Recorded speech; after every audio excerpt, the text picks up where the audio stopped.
Bismillahirrahmanirrahim. Assalamualaikum warahmatullahi wabarakatuh. Em, Mohon izin Ustadz dan teman-teman semua. Di sini saya bersama Ustazah Widya Aluf akan menyampaikan materi mengenai puncak peradaban profetik pada masa Rasulullah SAW. Sebelumnya saya izin membagikan share screen-nya.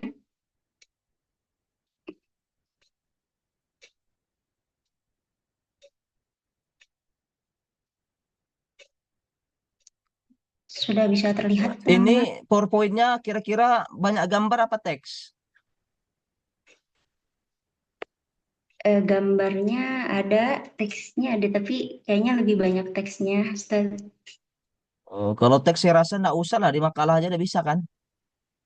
Baik, Kecuali Ustaz. tadi masih gambar gitu. Kalau teksnya saya rasa nggak usah, kayak kemarin banyak kali teksnya. Kalau gambar nggak Baik, masalah gitu. Kalau teks kita baca makalah aja. Oke ya? baik, Ustaz. Jadi tidak usah share Ya, screen ini ya? ya, karena teks semua kan. Kalau ada gambar tadi, ya baru nggak masalah. Silakan.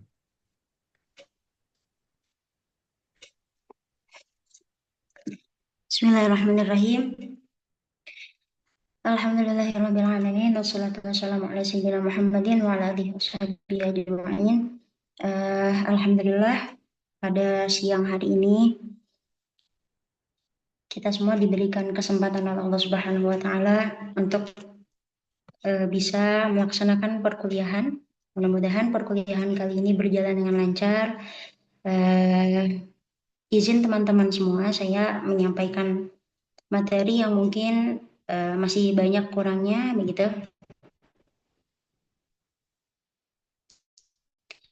Materi yang belumnya, saran, kritik, dan bantuan dari teman-teman semua apabila ada kekurangan atau kesalahan dalam penyampaian dan penulisan dari materi yang saya dan juga Kak Widya Alif buat.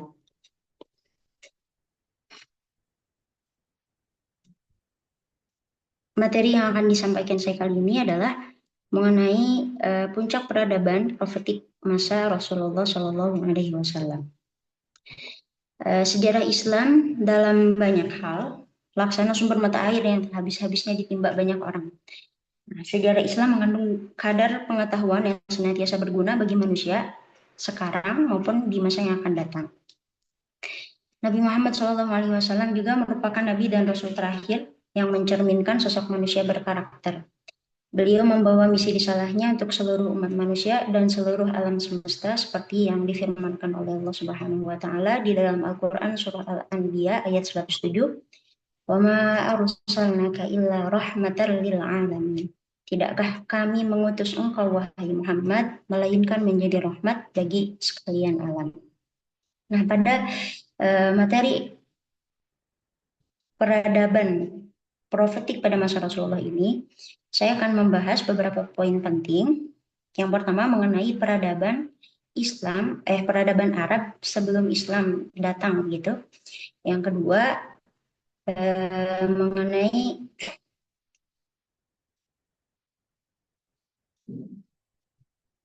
biografi Nabi Muhammad SAW sendiri. Kemudian profetik pada fase Mekah dan Madinah, dan nanti akan disampaikan juga oleh Kak Widya mengenai karakteristik peradaban profetik masa Rasulullah, kemudian dampaknya dan relevansinya dengan Indonesia saat ini. Materi yang pertama yaitu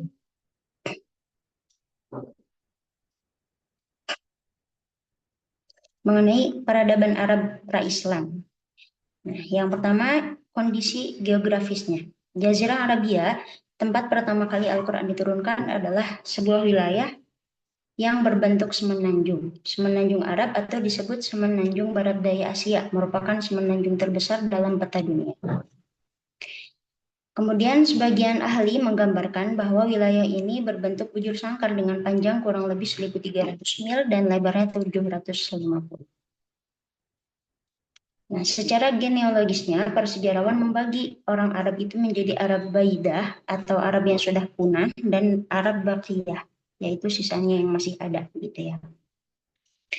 Nah, orang-orang Arab yang telah lenyap dari rekaman sejarah dan hanya dikenal melalui catatan-catatan dalam kitab suci itu dikenal sebagai Arab Ba'idah.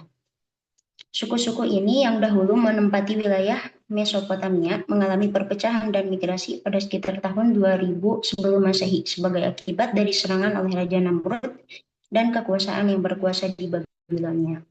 Sedangkan Arab Bakiyah, pendapat pertama yaitu kelompok yang dikenal sebagai keturunan dari Ya'rub bin Yasduj bin Qatan, juga dikenal sebagai Al-Arab Al-Qataniyah dengan asal-usul yang dapat ditelusuri ke wilayah selatan. Yang kedua, kepercayaan orang Arab sebelum Islam.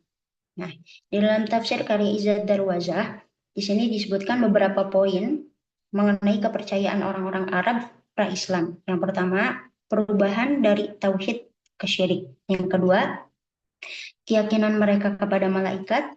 Yang ketiga, keyakinannya kepada jin. Yang keempat, penyembahan terhadap berhala. Dan yang kelima, perubahan dari syirik ke Sabi'un dan Hunafa. Nah, yang pertama, perubahan tradisi tauhid ke syirik. Jadi dulu bangsa Arab itu tradisi kepercayaannya itu tauhid atau yang diwarisi oleh Nabi Ibrahim alaihissalam dan Nabi Ismail sebagai nenek moyang masyarakat Arab. Nah, kemudian masyarakat pra-Islam telah mengetahui sebetulnya adanya Tuhan yang menciptakan segalanya di dunia. Tetapi mereka juga menyekutukannya dengan sesuatu yang lain. Disebutkan bahwa yang pertama kali mengubah monoteisme, ketauhidan Allah, kemudian menuju ke politeis, yaitu Amr bin Luhai. Nah, sosok ini merupakan tokoh yang dijunjung dari kabilah Khuza'ah. Ia begitu dihormati dan diikuti setiap pernyataannya. Kemudian yang kedua, keyakinan mereka kepada malaikat. Nah, mereka meyakini bahwa malaikat itu adalah anak Allah yang mampu memberikan syafaat. Mereka meyakini bahwa malaikat itu sebagai sosok yang bersifat non-materi dan dari langit. Kemudian mereka juga menganggap bahwa Lata, Uzza, dan Manat itu sebagai simbol jasadi malaikat yang ada di bumi. Yang ketiga, keyakinan masyarakat Arab pada jin. Mereka juga meyakini bahwa jin itu juga sama seperti malaikat begitu, dari perspektif kesamarannya. Namun kesamaan itu dibedakan dengan sifat masing-masing. Jadi mereka itu menganggap bahwa Allah itu ada hubungannya gitu sama jin, sehingga mereka meyakini bahwa antara jin dan Allah itu bersekutu begitu. Kemudian yang keempat, mereka menyembah berhala. Nah, fenomena penyembahan berhala ini sudah ada dari semenjak sebelum adanya Islam. Begitu ya, berhala di sini ada yang menganggapnya sebagai Tuhan, kemudian ada yang bersyarikat, ada yang bersekutu dengan jin, dan ada juga yang menjadikannya sebagai pemberi pertolongan seperti pandangan terhadap malaikat. Yang kelima, kondisi berubah dari yang asalnya syirik, kemudian menjadi Sabi'un dan Hunafa. Di tengah masyarakat yang syirik itu kemudian muncul beberapa orang yang mengharapkan adanya nabi baru dari kelompok mereka. Nah, dan harapan itu bermula karena mereka mendengar bahwa nabi dan ajaran yang dibawa di kelompok tertentu seperti Yahudi dan Nasrani adalah benar. Sementara kedua kelompok agama tersebut mulai pecah termasuk juga dari internal agama tersebut. Hal ini serupa dengan berita akan kedatangannya Nabi Isa bin Maryam dari kitab suci agama Yahudi sebelumnya. Darwazah juga menyebut kelompok yang bergeser dari syirik menuju Sabi'un dan Hunafa. Sabi'un itu adalah orang Arab yang keluar dari agama orang tuanya atau nenek moyangnya dan masuk ke agama baru, sedangkan Hunafa itu sesuai dengan agama Hanafiyah yang lurus. Kemudian kondisi politiknya. Sebelum timbulnya Islam, terdapat 3 kekuatan politik utama yang mempengaruhi wilayah Arab, yaitu Kekaisaran Bizantium yang menganut agama Nasrani, Kekaisaran Persia yang menganut agama Zoroaster, dan dinasti Himyar yang berkuasa di wilayah selatan Arab. Interaksi antara dunia Arab dengan kedua kekaisaran besar tersebut bersamaan dengan persaingan di antara komunitas Yahudi sebagai sekte dan agama Nasrani dan penganut Zoroaster memiliki dampak signifikan terhadap kondisi politik di Jazirah Arab. Kemudian budaya. Budaya yang ada sebelum Islam datang itu diyakini terdapat tradisi ilmu pengetahuan yang khas. Sudah ada tulis-menulis, membaca gitu ya. Ada syair pada saat itu. Yang terkenal, budaya yang terkenal sebelum adanya Islam itu, yaitu syair. Pembuat syair. Nah, selanjutnya adalah biografi Nabi Muhammad. Sebagai yang sudah kita ketahui semua, bahwa Nabi Muhammad SAW itu lahir pada tanggal 12 Rabiul Awal 571 Masehi di kota Mekah Al-Mukarramah. Nah, beliau berasal dari kalangan bangsawan Quraisy dari Bani Hashim. Ayahnya adalah Muhammad bin Abdullah bin Abdul Muttalib bin Hashim al-Quraisy al-Arabi dari keturunan Ismail dan Ibrahim. Sedangkan ibunya Aminah bintu Wahab dari kabilah Bani Zuhrah al-Quraisyiyah. Selanjutnya, profetik fase Mekah. Fase Mekah secara historis itu dimulai ketika Nabi Muhammad menerima wahyu pertama di tahun 610 sampai hijrah ke Madinah pada tahun 622. Nah, pada fase Mekah ini Rasulullah melakukan berbagai usaha gitu ya. Yang pertama, dekonstruksi sistem keyakinan. Nah, di sini Nabi Muhammad SAW meninjau ulang begitu ya sistem keyakinan orang-orang sebelum adanya Islam. Yang pertama, Nabi berusaha atau usaha Nabi yang pertama itu dakwahnya Nabi secara diam-diam yang disampaikan Nabi kepada keluarga, sahabat dan kerabat terdekatnya. Nah, dakwah pertama yang Nabi sampaikan itu kepada istrinya yaitu Sayyidah Khadijah, kepada Sayyidina Ali, kepada anak angkatnya Zaid bin Harithah, serta sahabat terdekatnya yaitu Abu Bakar. Nah, kemudian setelah itu dakwah Nabi kepada keturunan Abdul Muthalib. Nah, hal ini dilakukan setelah turunnya wahyu ketiga yaitu surah Asy-Syu'ara ayat 214. Nabi mengumpulkan dan mengajak mereka supaya beriman tetapi Abu Lahab menolaknya. Nah, kemudian yang ketiga, dakwah Nabi secara terang-terangan yang Nabi sampaikan kepada semua orang setelah Nabi menerima wahyu dari Allah surah Al-Hijr ayat 94. Fasda' bima tu'maru wa a'rid 'anil musyrikin. Pada tahap inilah dakwah ditunjukkan kepada semua lapisan masyarakat. Tetapi Nabi lagi-lagi mendapatkan penolakan atau resistensi dari masyarakat Arab saat itu. Yang pertama, karena faktornya itu yang pertama karena para pemimpin Quraisy itu tidak dapat menerima ajaran tentang kebangkitan kembali gitu ya dan pembalasan di akhirat. Kemudian yang kedua karena mereka itu tidak dapat membedakan antara kenabian dan kekuasaan. Yang ketiga mereka takut kehilangan pekerjaan mereka yang sebagai pemahat dan penjual patung. Yang keempat, Nabi Muhammad juga menyerukan persamaan hak antara hamba sahaya dan bangsawan, kemudian itu tidak disetujui oleh kalangan bangsawan Quraisy. Dan yang kelima, taklid kepada nenek moyang adalah kebiasaan yang berakar pada bangsa Arab. Itu jadi susah. Gitu. Yang selanjutnya adalah profetik fase Madinah. Nah, pada fase Madinah ini, Nabi lebih menekankan kepada pengembangan Islam dengan melakukan pembangunan-pembangunan seperti yang membangun masjid, kemudian mereformasi struktural, gitu ya, membentuk piagam Madinah. Yang pertama, Nabi membangun masjid, merupakan langkah pertama yang dibuat oleh Nabi dan para sahabat ketika sampai di Madinah, gitu ya. Nabi mempersaudarakan kaum Ansor dengan kaum Muhajirin. Kemudian Nabi membangun masjid sebagai tempat untuk berdiskusi di situ, sebagai tempat beribadah, sebagai tempat pertemuan publik sekaligus politik, begitu ya.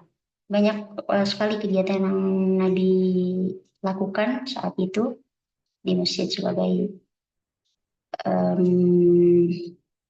bentuk dakwahnya mereka. Yang kedua, reformasi struktural yang dimaksud merupakan perubahan yang secara drastis untuk perbaikan baik di bidang sosial, politik, atau agama. Struktural yang dimaksud juga berkaitan dengan susunan sosial kemasyarakatan. Artinya ada perubahan yang signifikan yang dirasakan oleh umat muslim saat itu setelah hijrahnya Nabi di Madinah. Yang ketiga, terbentuknya Piagam Madinah.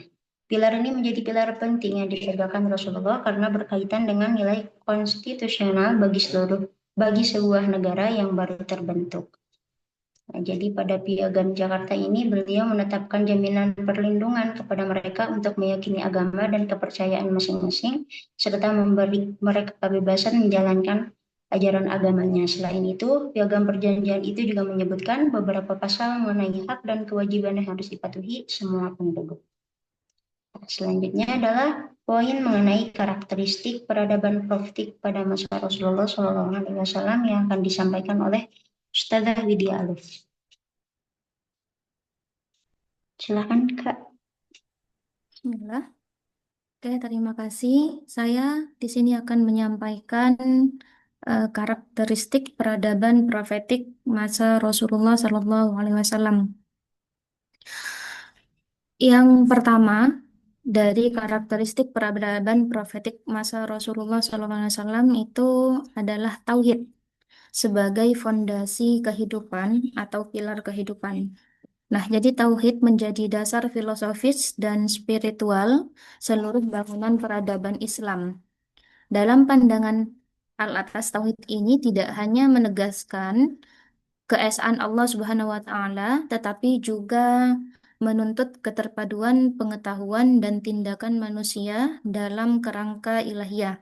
Rasulullah SAW membangun masyarakat Madinah dengan menanamkan nilai-nilai tauhid, kemudian melahirkan kesadaran moral, sosial, dan politik yang berorientasi kepada Allah Subhanahu wa Ta'ala.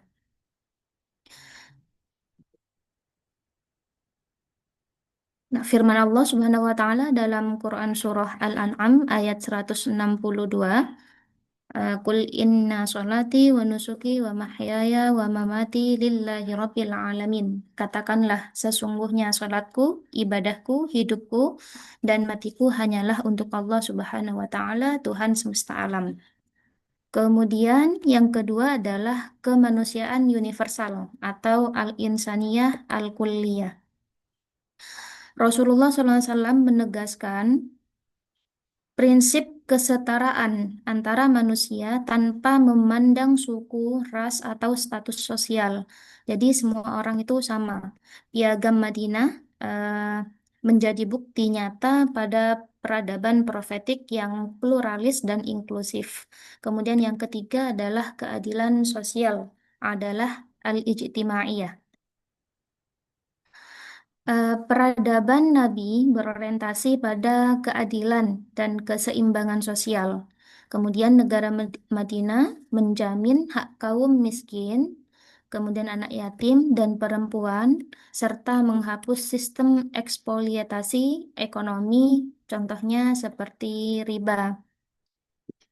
Kemudian yang keempat dari karakteristik tersebut adalah etika dan akhlak sebagai inti pembangunan. Rasulullah SAW selalu menekankan untuk pembentukan akhlak mulia sebagai inti dari risalah kenabian. Sebagaimana dalam hadis Rasul, "Innama bu'ithu liutammima makarimal akhlak." Sesungguhnya aku diutus untuk menyempurnakan akhlak yang mulia. Kemudian akhlak menjadi dasar tata kelola masyarakat dan pemerintahan, bukan hanya hukum formal. Yang kelima adalah ilmu dan ijtihad. Kemudian peradaban Nabi mendorong umat untuk iqra. Apa di sini iqra? Adalah membaca realitas dan wahyu. Yang artinya masyarakat Islam awal itu menjadi masyarakat pembelajar dengan wahyu pertama sebagai dasar epistemologi peradaban. Kemudian yang keenam adalah keseimbangan duniawi dan ukhrawi. Peradaban profetik menolak dikotomi antara dunia dan akhirat. Rasulullah SAW mencontohkan kehidupan yang seimbang atau aktif dalam urusan dunia tanpa melupakan urusan akhirat. Kemudian, selanjutnya adalah hubungan dan relevansinya dengan peradaban masa kini, khususnya di Indonesia. Yang pertama adalah nilai profetik dalam Pancasila dan Undang-Undang Dasar 1945. Kemudian nilai-nilai tauhid, keadilan, dan kemanusiaan tercermin dalam dasar negara Indonesia. Yang pertama adalah pada sila pertama, ketuhanan yang Maha Esa itu menunjukkan terhadap nilai tauhid. Kemudian yang kedua adalah pada sila kedua, yaitu kemanusiaan yang adil dan beradab menunjukkan terhadap nilai insaniyah. Yang ketiga, itu adalah sila kelima. Keadilan sosial bagi seluruh rakyat Indonesia itu menunjukkan terhadap nilai adalah atau keadilan. Kemudian model Madinah sebagai inspirasi multikulturalisme Indonesia. Seperti Piagam Madinah, Konstitusi Indonesia menjamin hak kebebasan beragama dan keberagamaan etnis. Kemudian model ini relevan dalam menjaga harmoni di tengah pluralitas bangsa. Yang ketiga adalah etika profetik dalam tata kelola pemerintahan. Sistem ekonomi, maaf, nilai kejujuran, kemudian amanah dan tanggung jawab yang dicontohkan Nabi menjadi fondasi good governance modern atau pemerintahan yang baik. Rasulullah SAW menolak apa saja nepotisme, korupsi, dan penyalahgunaan kekuasaan, hal yang masih menjadi tantangan di Indonesia. Kemudian yang keempat adalah ekonomi profetik sebagai solusi ketimpangan. Sistem ekonomi Rasulullah SAW berbasis keadilan distributif, zakat, larangan riba, dan tanggung jawab sosial. Hal ini bisa menjadi rujukan untuk membangun ekonomi Indonesia yang lebih berkeadilan dan berkelanjutan. Selanjutnya adalah pendidikan profetik. Lembaga pendidikan di Indonesia, terutama pesantren dan perguruan tinggi Islam, merupakan kelanjutan tradisi ilmu profetik, yakni perpaduan antara wahyu, akal, dan amal. Tujuannya adalah bukan hanya untuk mencetak intelektual, tetapi juga insan yang berakhlak. Lanjut adalah dampak peradaban profetik pada masa Rasulullah SAW itu terjadi terhadap beberapa bidang. Yang pertama, bidang sosial. Pada bidang sosial ini, Rasulullah menghapus sistem kesukuan asabiyah dan menggantinya dengan ukhuwah al-Islamiyah. Kemudian yang kedua, melalui Piagam Madinah, beliau membentuk masyarakat multikultural yang menjamin hak kaum muslim dan non-muslim, yakni Yahudi, Nasrani, dan suku yang lain untuk saling hidup damai. Terus selanjutnya adalah prinsip la fadla li arabiyyin ala ajamiyyin illa bittaqwa. Tidak ada kelebihan bagi orang Arab atas non-Arab kecuali dengan ketakwaan. Ini menjadi dasar kesetaraan sosial. Yang kedua adalah dalam bidang politik dan pemerintahan. Nabi membangun negara Madinah sebagai model pemerintahan yang berlandaskan syurah atau musyawarah dan keadilan. Tidak ada absolutisme kekuasaan, kemudian semua keputusan strategis melalui konsultasi atau syura. Tumbuh konsep negara hukum berbasis wahyu, bukan tirani manusia. Selanjutnya dalam bidang ekonomi. Eh, dalam bidang ekonomi ini diterapkannya prinsip keadilan ekonomi seperti zakat, infak, larangan riba, dan distribusi kekayaan yang merata.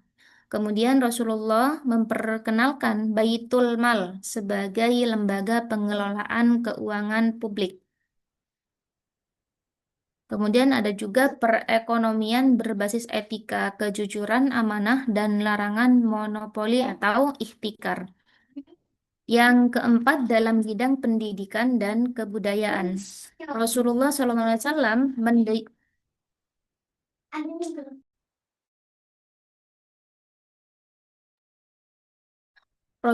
SAW mendirikan Suffah di Masjid Nabawi sebagai pusat pendidikan Islam pertama. Nah, apa itu Suffah? Suffah itu adalah semacam serambi atau teras depan yang memanjang. Itu biasanya dipergunakan untuk belajar atau majelis-majelis tertentu. Kemudian, mendorong pembelajaran baca, tulis, dan ilmu pengetahuan dan prinsip pendidikan profetik yaitu taklim, tarbiyah, dan tazkiyah, pembinaan akal, moral, dan spiritual. Kemudian yang kelima dalam bidang hukum dan etika. Ditegakkannya sistem hukum berbasis wahyu, Al-Quran, dan Sunnah yang menyeimbangkan antara keadilan dan kasih sayang. Kemudian yang selanjutnya adalah tujuan hukum Islam, maqasid Asy-syariah, menjaga agama, jiwa, akal, keturunan, kemudian yang terakhir adalah harta.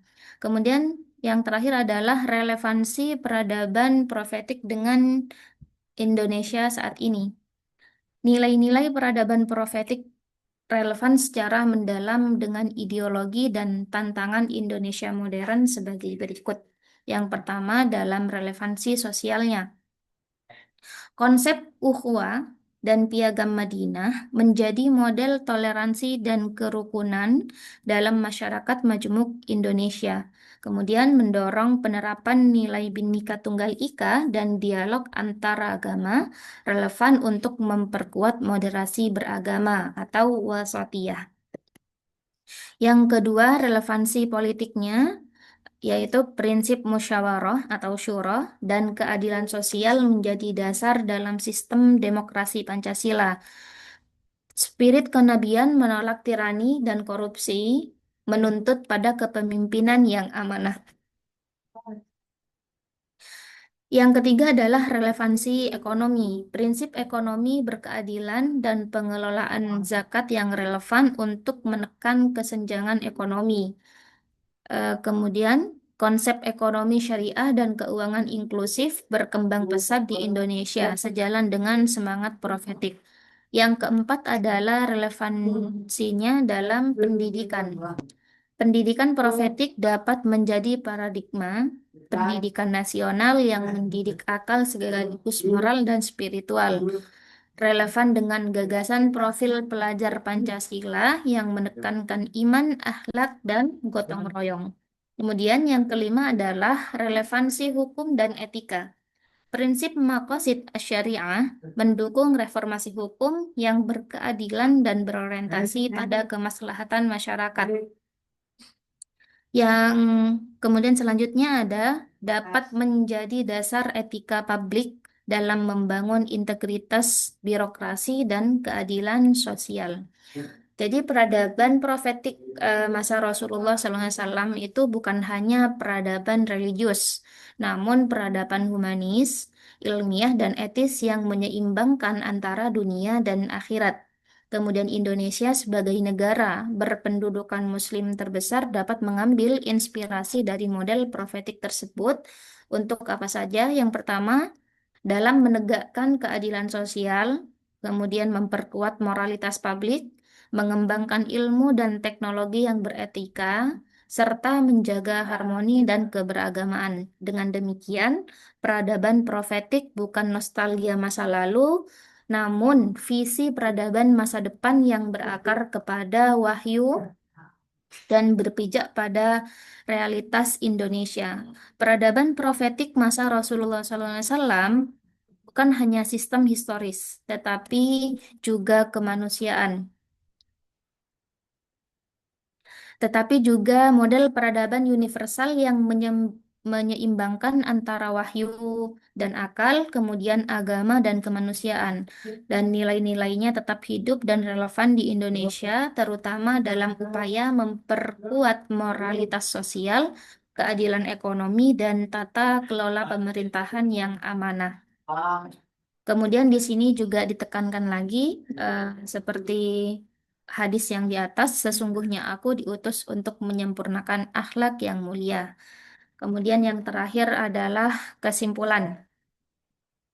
Jadi kesimpulan dari makalah atau jurnal yang kami buat itu adalah peradaban profetik Nabi Muhammad SAW itu merupakan peradaban yang luhur dan inspiratif.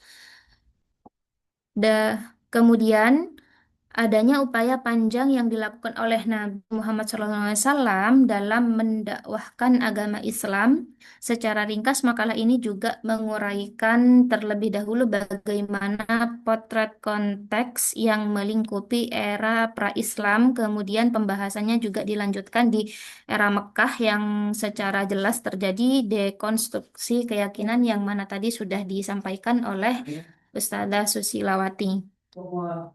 Kemudian secara keseluruhan periode Mekah dalam dakwah Rasulullah SAW merupakan masa yang penting dalam sejarah Islam di mana fondasi-fondasi agama ini diletakkan dengan kuat meskipun dihadapi dengan berbagai kesulitan dan tantangan. Nabi Muhammad SAW dan para sahabat berhasil membawa pesan Islam ke seluruh penjuru Makkah. Dalam masalah moral, Nabi Muhammad SAW mendidik umat Muslim untuk menjadi umat yang bercirikan 5 prinsip, yaitu al-ukhwah, persaudaraan, kemudian al-musawah, persamaan, kemudian tasamu, toleransi, kemudian ada at-tasyawur atau musyawarah, kemudian yang terakhir adalah at-ta'awun, saling tolong menolong, dan al-adalah adalah keadilan. Oke, mungkin ini saja dari kami. Selanjutnya kami serahkan kepada buka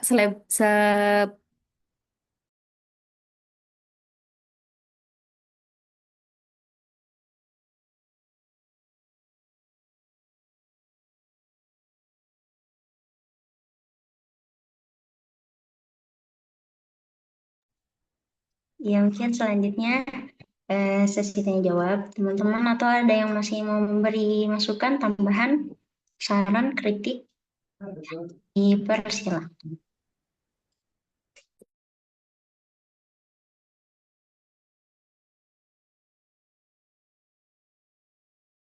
Nah, sedikit saja. Nama ayahnya Nabi Muhammad bukan Muhammad ya, Abdullah. Oh iya, itu maksudnya Muhammad bin Abdullah gitu, Ustaz. Tadi salah baca saya. Iya, tapi nulisnya juga salah. Tulisannya Oh, mungkin perlu dicek lagi nanti. Di situ siap. masih ayahnya adalah Muhammad bin Abdullah bin Abdul Muthalib. Oke, siap, siap, siap. Terima kasih, Ustaz.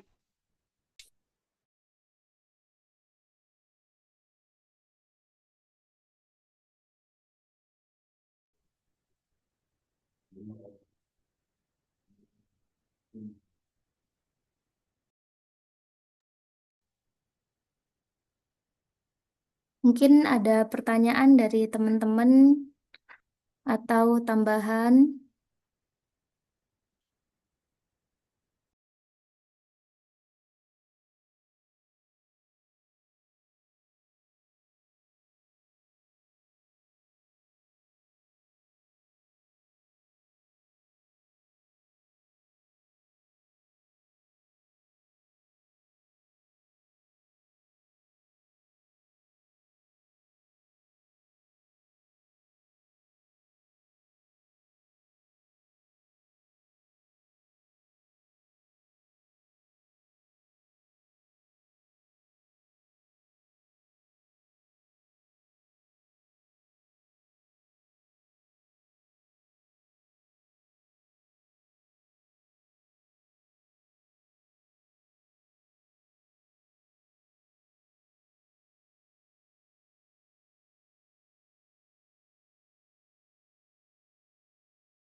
Izin bertanya saja. Ahlan Ya, Ustaz. baik Ustaz. Kedengaran ya? Saya ingin bertanya tentang di poin yang G itu dampak peradaban profetik pada masa Rasulullah Shallallahu Alaihi Wasallam. Itu pada poin yang kedua bidang politik dan pemerintahan. Di situ kan disebutkan Nabi membangun negara Madinah sebagai model pemerintahan yang berlandaskan syuro atau musyawarah dan keadilan. Apakah ada contoh gitu di masa Rasulullah itu dalam pemilihan kepala gubernur atau yang lain-lain itu berdasarkan musyawarah begitu, Ustaz? Karena saya kan pemakalah membahas tentang Syiah ya kan. Syiah itu kan dia memilih ini ya pemimpinnya kan berdasarkan ahlul bait malah gitu. Dan mereka melakukan itu berdasarkan dalil-dalil juga gitu. Maksudnya ini pendapat ini apakah emang pendapat jumhur ulama atau pendapat ahli sunnah gitu? Apakah di masa Rasulullah itu emang Rasulullah melakukannya seperti itu gitu saya? Bisa dimengerti nggak pertanyaannya?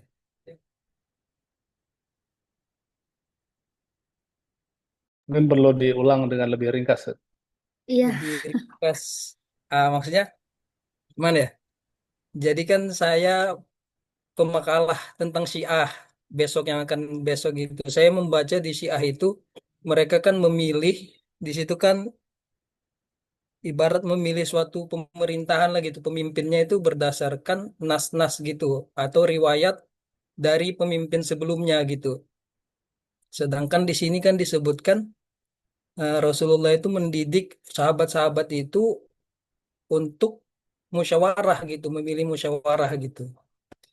Dan emang dalam sejarah kan emang terjadi musyawarah ya, pemilihan Abu Bakar, Umar kan secara musyawarah. Cuman kan itu ditentang sama mereka yang berpaham Syiah gitu. Dan orang-orang Syiah itu menggunakan dalil juga dalam menentang itu gitu.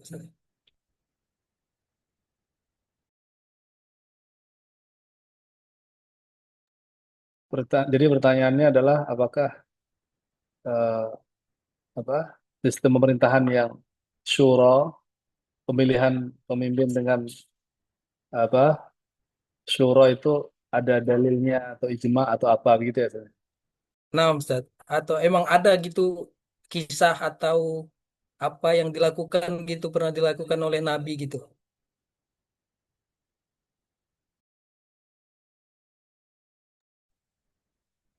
oke. Mungkin bisa di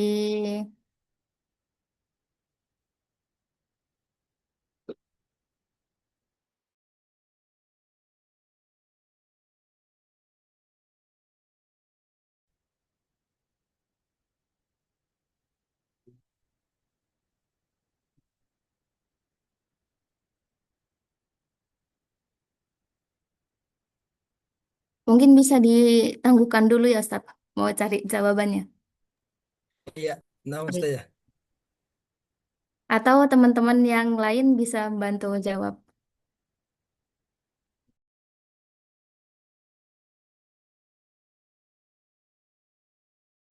Izin bertanya Ustazah, Ustazah Susilawati dan Ustazah Ahlan, Widya Arif. ahlan Ustazah, ahlan. Ya, Silakan Kak. mohon maaf Ustazah. tidak menanggapi pertanyaan pertama, tapi melanjutkan pertanyaannya. Ya, jadi yang ingin saya tanyakan adalah di sini di bidang sosial Rasulullah menghapus sistem kesukuan atau ashabiyah dan menggantinya dengan ukhuwah Islamiyah begitu ya. Berarti yang saya tangkap di sini ada fanatisme kekobilahan yang dihapus oleh Rasulullah.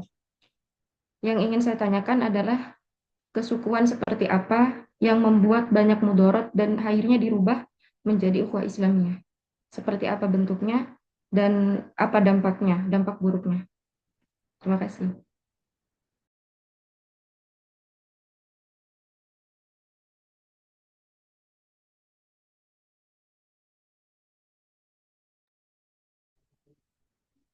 Ya, karena ini pertanyaannya masih berhubungan sama yang tadi, mungkin bisa dikasih waktu ya.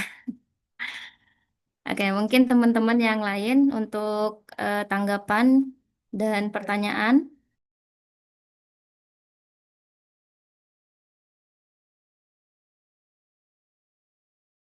Izin bertanya Ustazah. Silakan Ustaz. Eh, di makalah di bagian profetik masa fase di Madinah, ada beberapa hal yang dilakukan oleh Rasulullah SAW dalam membangun masyarakat Islam di sana ya. Yang pertama itu membangun masjid, reformasi struktural, kemudian membentuk piagam Madinah. Yang mau Anda tanyakan itu, kira-kira kalau kita aplikasikan apa yang Rasulullah lakukan saat itu dengan sekarang, kira-kira masih ini enggak? Masih cocok enggak kira-kira? Sehingga Islam itu kembali seperti di masa Rasulullah, atau sudah ada perubahan gitu saja? Yang dulu membangun masjid jadi begini, yang wallahu alam, begitu kira-kira Ustaz.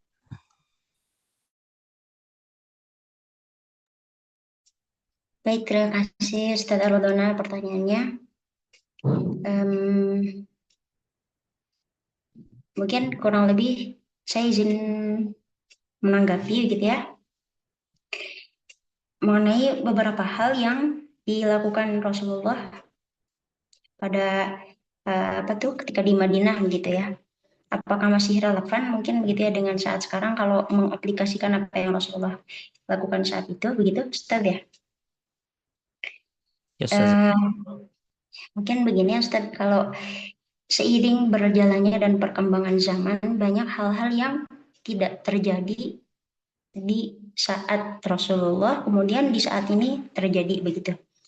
Ya mungkin pada saat itu yang sangat relevan penyampaian dakwah dengan cara Nabi membangun masjid, mengumpulkan orang-orang di situ, menyampaikan ajaran-ajaran Islam begitu, itu masih relevan dan sangat cocok begitu. Kalau zaman sekarang banyak banget masjid ya, ada di mana-mana, di setiap jalan kita bisa lihat banyak banget masjid, tapi jamaahnya bisa jadi nggak ada, kosong gitu kan.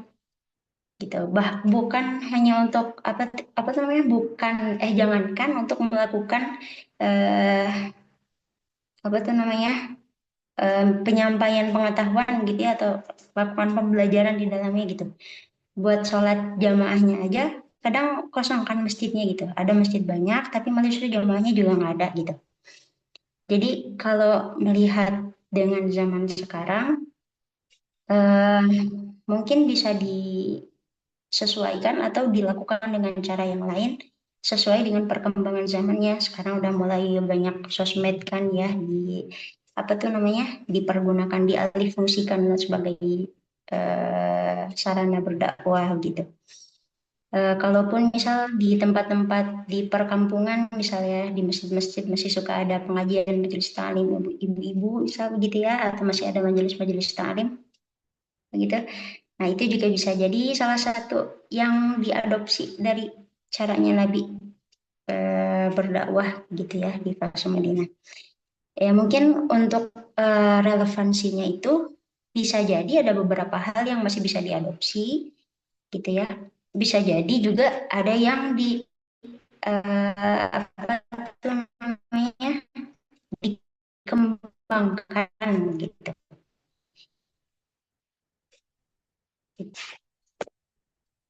Ya jadi apa namanya,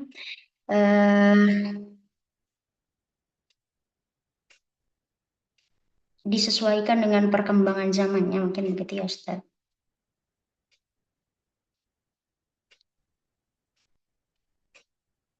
Kak Widya barangkali mau menambahkan atau teman-teman yang lain, atau kalau semisal saya salah jawab boleh dibetulkan. Oke, gimana Ustadz Ardona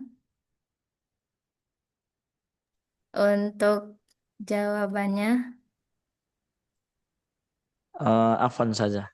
apa namanya, selain sosmed tadi misalnya apa lagi kira-kira gitu yang agak apa namanya menjurus ke sana lah, sama gitu. Konsepnya tetap sama tapi eh, tujuannya tetap sama tapi konsepnya mungkin berbeda gitu.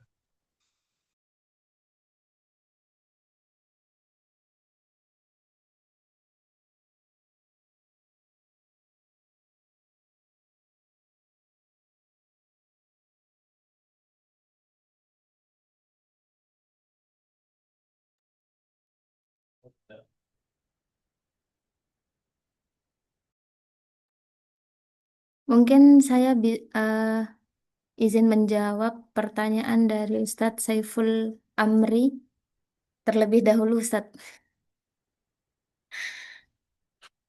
Oke, jadi tadi Ustadz Saiful Amri menanyakan eh, contoh ya yang diambil dari syura pada masa Rasulullah SAW. Gitu, Ustadz. Iya, Ustaz. Nggih. Jadi kalau kalau untuk ini ya Ustadz, kalau untuk dalam status pemerintahan seperti misal ya Pak DPR atau presiden, enggak presiden lah, atau bupati dan segala macamnya itu, saya eh, kurang paham.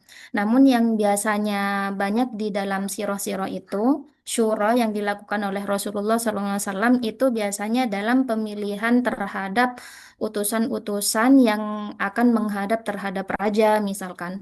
Atau seperti Rasulullah SAW di dalam sirah Nabawiyah itu juga dijelaskan Rasul itu pernah bermusyawarah atau melakukan syuro dalam perang Uhud. Siapa yang akan menjadi pemimpin perang tersebut, kemudian bagaimana strategi-strategi yang akan dilakukan pada perang Uhud tersebut. Seperti itu, Ustaz. Eh, Mungkin itu yang bisa saya jawab, atau kalau ada teman-teman bisa ditambahkan.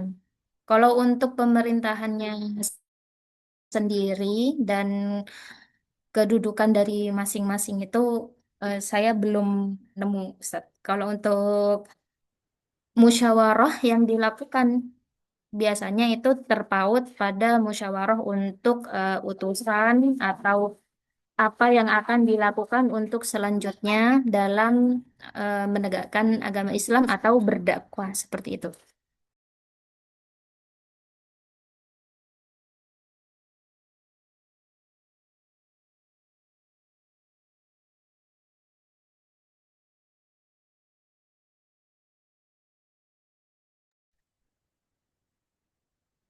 Gimana Ustaz? Belum masuk ya? Sebenarnya udah saja. Mungkin dari situ menjadi cikal bakal ini ya, jadi musyawarah dalam pemilihan pemimpin Jun. Pemimpin seperti itu juga kali ya. Mungkin bisa Jadi mungkin bisa juga Ustaz.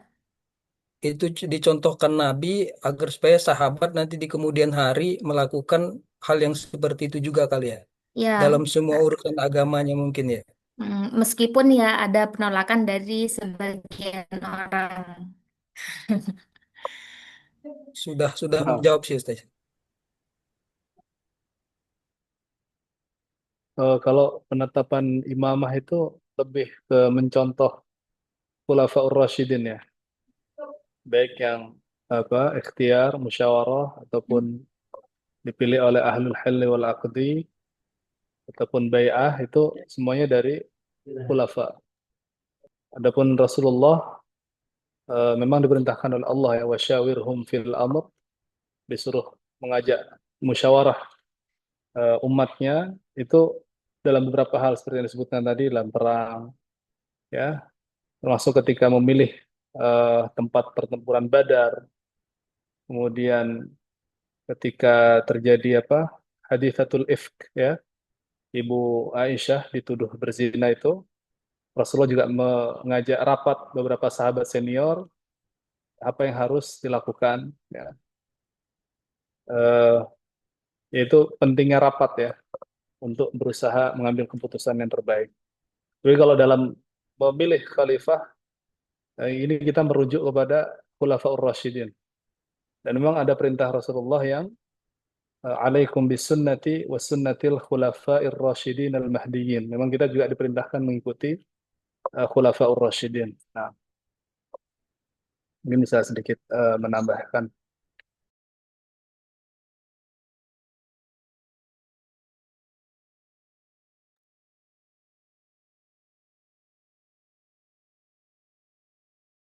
Terima kasih Ustadz Ishfa.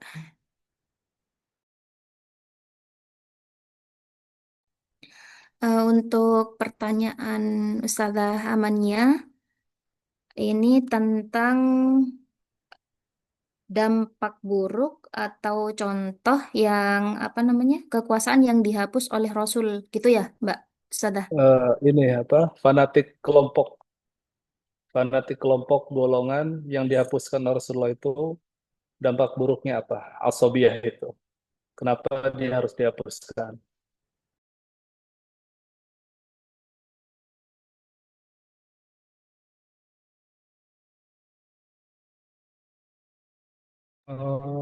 Izin menanggapi pertanyaan Ustazah Amaniyah. Dampak dampak buruknya kalau kita ketahui ya, sebelumnya kan kita udah belajar sejarah semuanya. Bahwasanya awal mula perpecahan umat Islam itu kan karena emang tadi fanatik suku tadi ya. Ketika Rasulullah wafat kan, habis itu mereka mengadakan musyawarah antara kaum Muhajirin dan Ansor gitu kan, siapa yang akan menjadi pemimpin gitu. Nah, di situ kan itu penyebab daripada perpecahan umat Islam itu ya karena tadi tuh fanatik golongan itu. Terlebih lagi pada masa zaman Utsman bin Affan ya. Nah, yang kita ketahui kan Utsman bin Affan itu sejarahnya beliau mengangkat para menteri, pokoknya petinggi-petinggi itu kan daripada saudaranya lah katanya, dari golongan dia kan gitu. Nah, dari situ kan penyebab fitnah yang paling besar itu kan dikarenakan itu. Terjadilah apa namanya demonstrasi besar-besaran sehingga Utsman bin Affan wafat. Nah, dari situlah perpecahannya semakin parah sampai kepada zaman Ali gitu. Dan berlanjut kan pada zaman Yazid, Hasan, Hussein, semuanya itu kan gara-gara fanatik suku kalau menurut saya sih.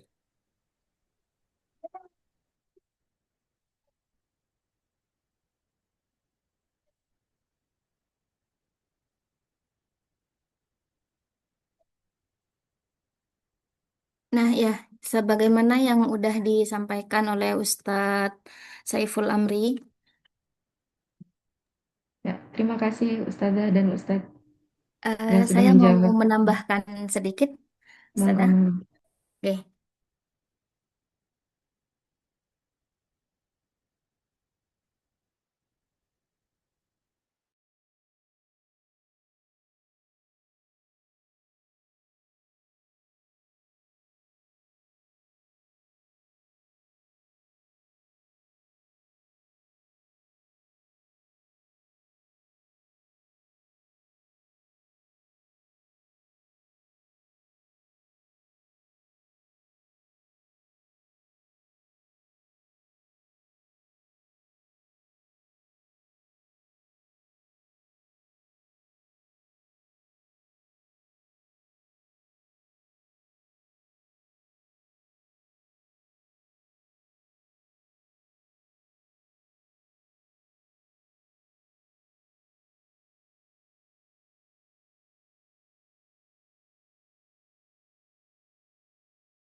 Ustazah Afwan, boleh bertanya?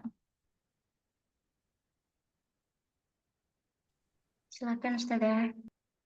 Ya, terkait ini Ustazah, analisis sosioekonomi pasca hijrah.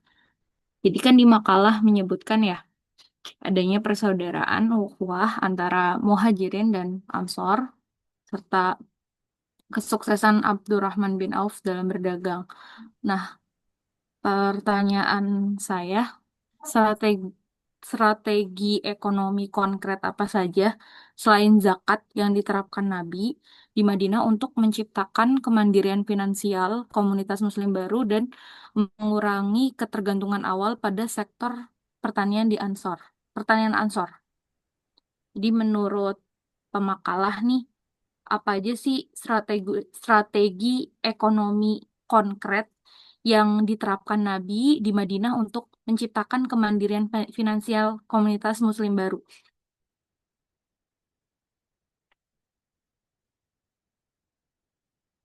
Itu aja Ustazah. Syukron Ustazah.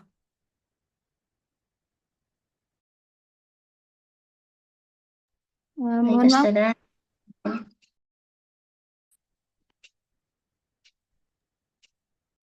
mohon maaf, Sada. Saya baru bergabung lagi. Boleh diulangi pertanyaannya?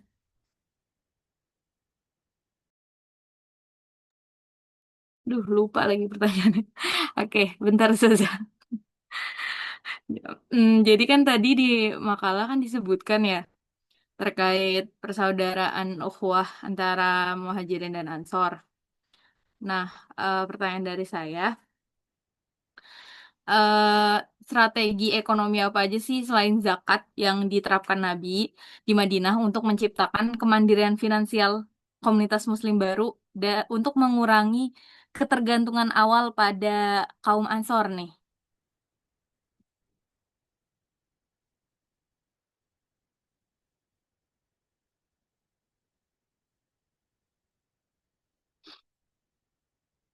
Gimana Ustazah? Apa Ana salah bertanya?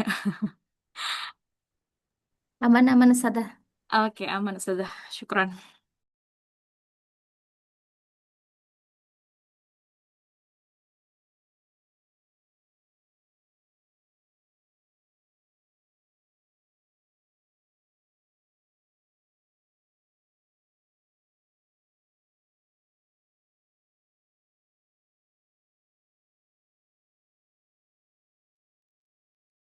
Ustazah boleh izin menjawab menanggapi pertanyaan dari Ustazah Adela terkait Boleh.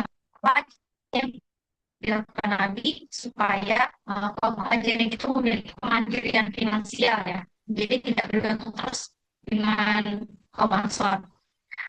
Kan seperti yang mungkin sudah masyhur ya tentang kisah persaudaraan antara Abdurrahman bin Auf dengan Sa'ad bin Rabi ya. Nah, di situ kan saat itu waktu dipersaudarakan oleh Nabi dengan Abdurrahman bin Auf, dia mengatakan bahwa mau membagi 50% hartanya ya untuk Abdurrahman bin Auf dan dia waktu itu kalau nggak salah saya baca itu punya 2 istri dan dia bahkan mau membagi istrinya untuk Abdurrahman bin Auf. Nah, tapi pada saat itu kan Abdurrahman bin Auf menolak, tapi minta pada saat itu untuk ditunjukkan pasar. Jadi itu nggak perlu, tapi tolong tunjukkan kepadaku di mana pasar. Nah akhirnya Abdurrahman bin Auf kan ke pasar dan di situ kan banyak kisah kepotong ya di situ. Dan setelah saya baca-baca lagi, tapi mohon maaf kalau salah, mohon koreksinya. Jadi di pasar itu ternyata Abdurrahman bin Auf entah gimana caranya bisa mendapatkan sebidang tanah kemudian tanah itu beberapa tanah itu kalau sekarang mungkin dijadiin proyek untuk orang-orang tuh menyewa dan akhirnya dapat uang sewa dari sana. Nah, jadi kan kaum muslim itu banyak yang melakukan perdagangan di pasar Madinah pada waktu itu. Sedangkan pasar Madinah pada waktu itu masih didominasi sama orang Yahudi yang melakukan perdagangan. Jadi apa namanya secara langsung kaum muslim itu jadi kompetitornya lah, kompetitor dari pedagang-pedagang yang sudah menempati ya sebelum hijrah. Nah pada saat itu yang saya tahu bahwa Nabi itu orang ekonomi luar biasa.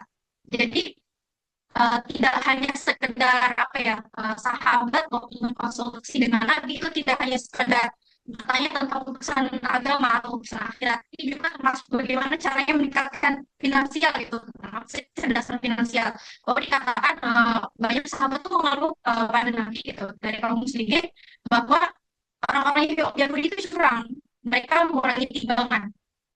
katanya. Jadi eh, mereka masih ya kurang gitu kan, sedangkan mereka ada misalkan sekilo dan dikurangi dari sekilo itu.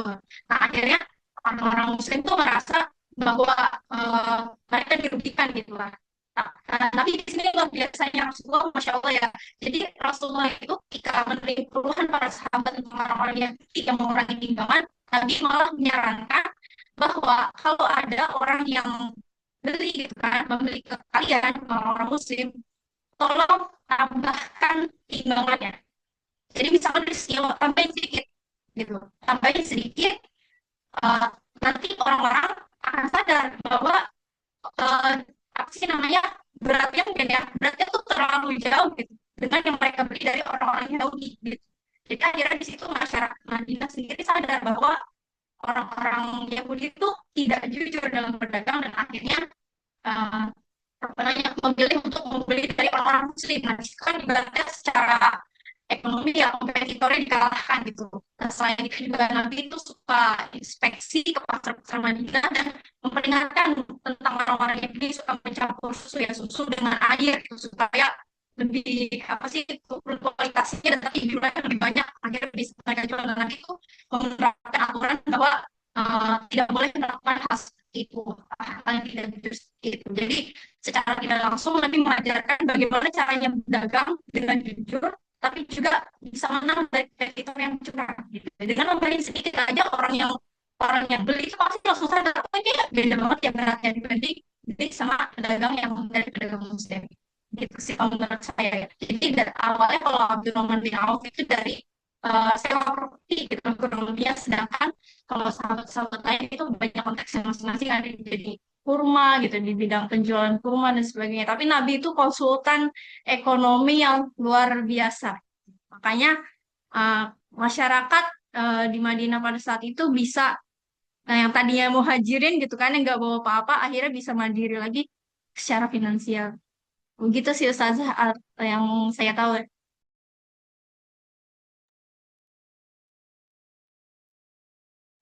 Nah, menanggapi Ustazah Dinda ya, Rasulullah SAW menjadi konsultan dari sisi seperti kalau sekarang itu Dewan Pengawas Syariahnya.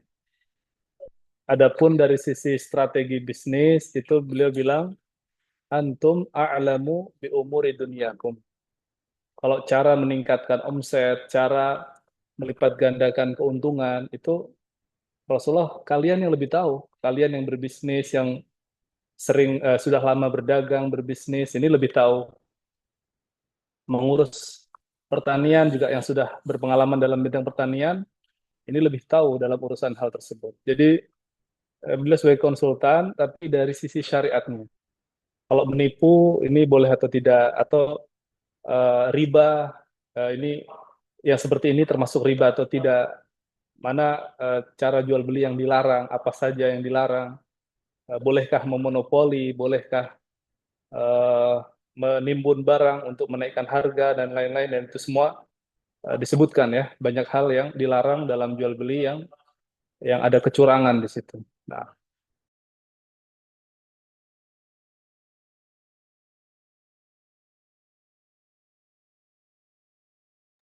Ya, syukron Ustadz Isfa dan Ustazah Dinda.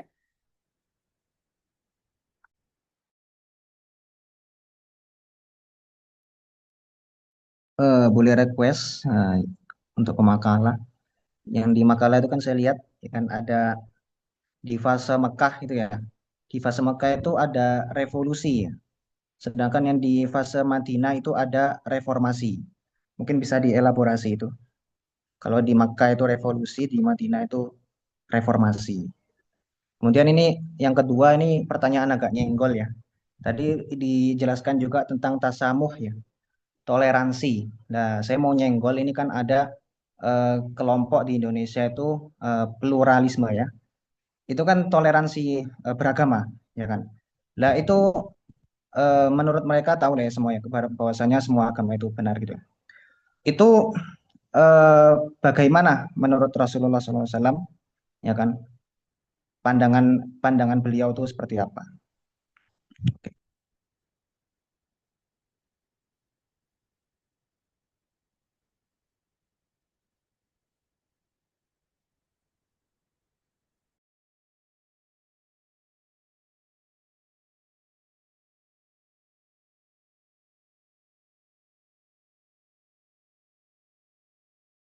Baik Ustaz, terima kasih pertanyaannya. Sebentar ya, saya siapkan jawabannya dulu.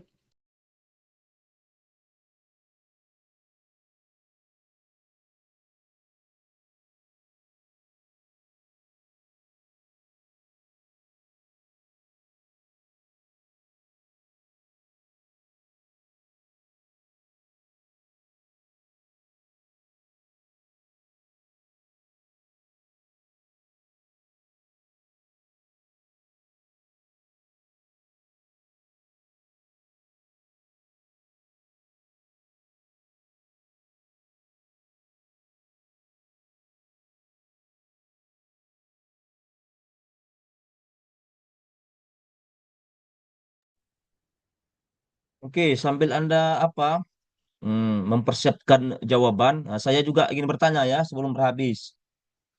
Coba Anda jelaskan juga kaitan dari sejarah peradaban Rasulullah Muhammad ini dengan yang di RPS kaitannya dengan positivistik dan posmo. Jadi kita harus ambil idenya ya. Sejarah peradaban Nabi Muhammad dengan positivistik dan postmodern. Nah, dijelaskan ya mana keterkaitannya. Oke, silakan.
Baik Ustadz Farhan Hanif, saya izin menanggapi pertanyaannya mengenai elaborasi revolusi dan reformasi fase Mekah dan Madinah.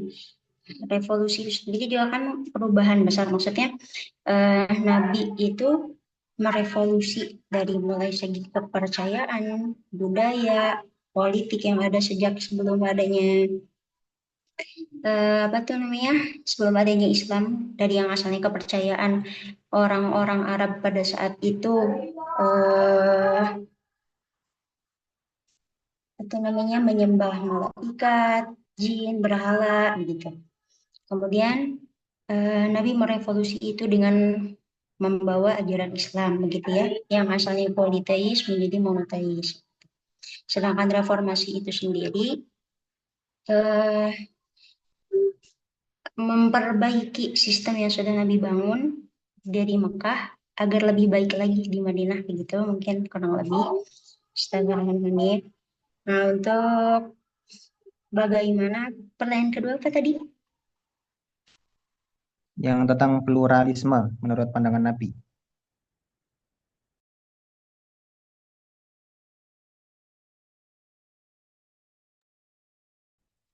Atau teman-teman yang lain ada yang punya jawaban mungkin?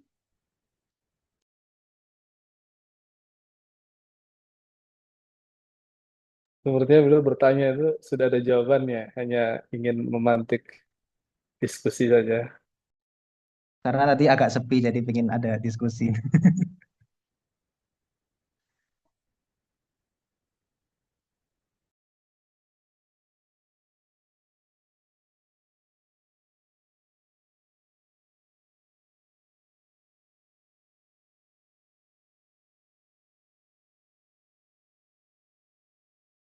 Mungkin Ustaz Isfa boleh tolong bantu jawab. Baik, tasamuh tentu berbeda dengan pluralisme ya. Tasamuh ini toleransi ya. Nah, sedangkan tadi apa pluralisme ini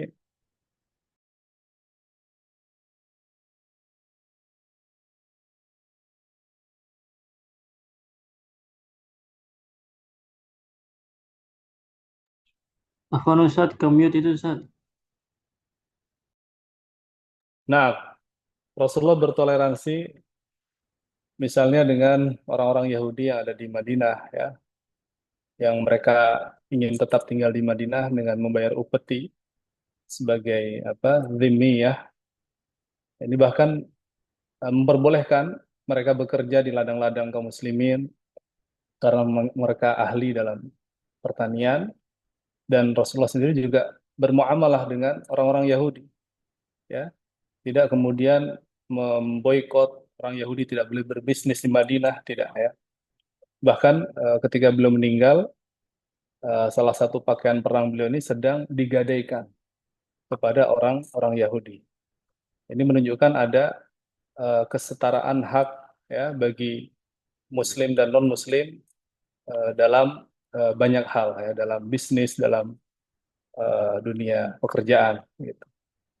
Adapun pluralisme ini apa ya? Mungkin inginnya tasamuh tapi berlebihan. Sehingga seolah-olah ya tidak ada bedanya antara keimanan dengan kekufuran. Semuanya benar ya. Sedangkan sebenarnya apa? Fama ba'dal haqqi illa dhalal ya. Tidak ada selain dari kebenaran itu adalah kesesatan.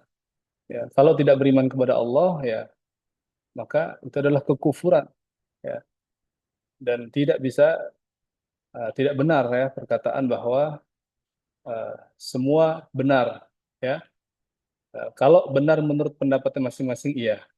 Tapi kalau benar secara hakikat menurut syariat, menurut Allah ya tentu tidak ya. Ada yang benar, ada yang salah. Nah, mungkin itu sedikit pancingan supaya Ustaz Farhan menambahkan lebih banyak lagi ya.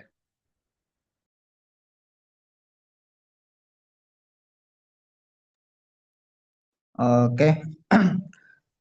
Jadi kalau saya sendiri sih ya memang tidak menerima pluralisme ya kan. Ya, karena saya Muslim, kemudian inna dina indallahi Islam. Tetapi di sini mungkin perlu didiskusikan karena ini sebagaimana yang tadi requestnya Pak dosen ya, dalam postmodernisme ya, postmodern. Itu di sana kan ada pluralitas dan sebagainya itu. Jadi ketika agama itu atau sejarah ya itu dipandang bukan dari satu sisi, gitu. Sedangkan sejarah Nabi Muhammad itu selalu dari satu sisi ya tentang dari sejarawan Muslim saja gitu. Dan begitu. Kemudian kita juga punya bapak pluralisme ya, Gus Dur itu. Beliau belajar di Al-Azhar seperti itu.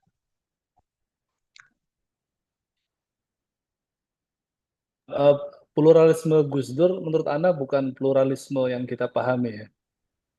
Tidak kemudian kekufuran itu adalah kebenaran, kesyirikan itu adalah kebenaran, tidak. Tapi dari sisi memberikan hak yang sama kepada seluruh warga negara, baik kaum mayoritas Muslimun atau minoritas orang-orang Tionghoa, orang-orang Kristen, Buddha, ini diberi hak yang sama. Menurut Anda itu sebenarnya pluralisme dari sisi bahasa, tapi bukan pluralisme dari sisi istilah yang kita mengatakan pluralisme itu adalah semua agama benar, tidak seperti itu. Nah,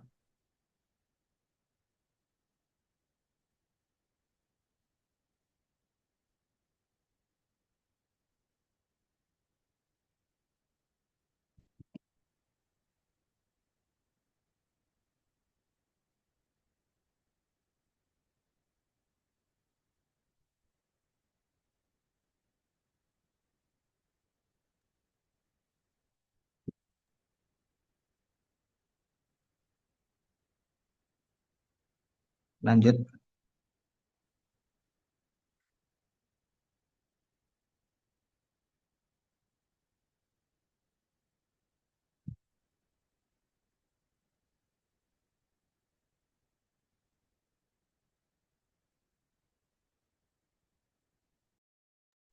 Ya, silakan Pemakala.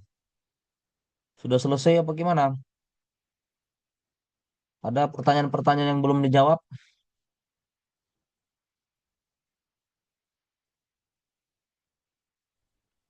Widya mau duluan menyampaikan barangkali.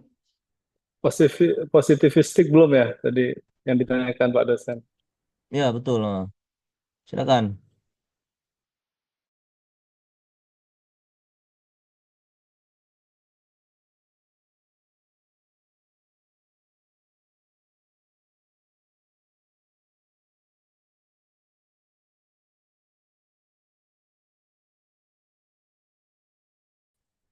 Baik, Bapak Ustadz, saya sedikit menyampaikan dari yang saya temukan keterkaitan dengan paradigma positivistik dan postmodern, gitu ya.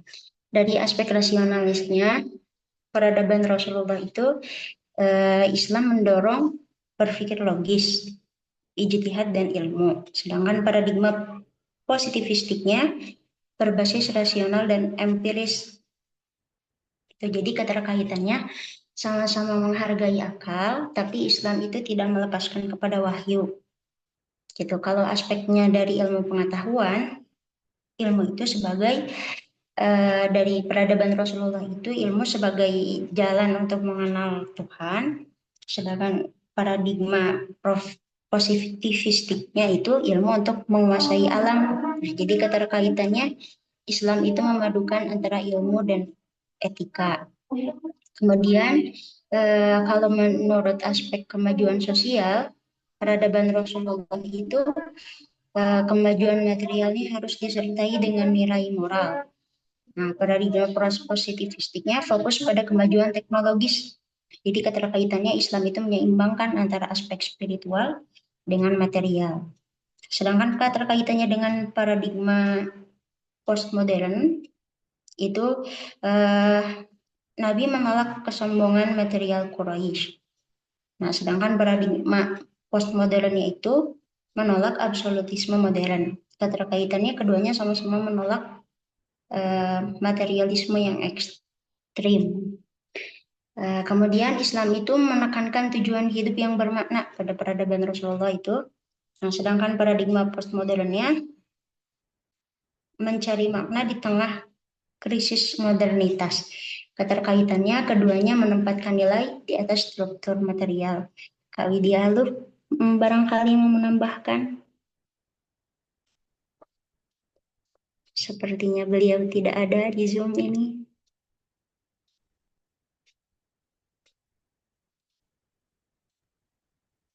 Mungkin itu Ustaz yang saya bisa sampaikan.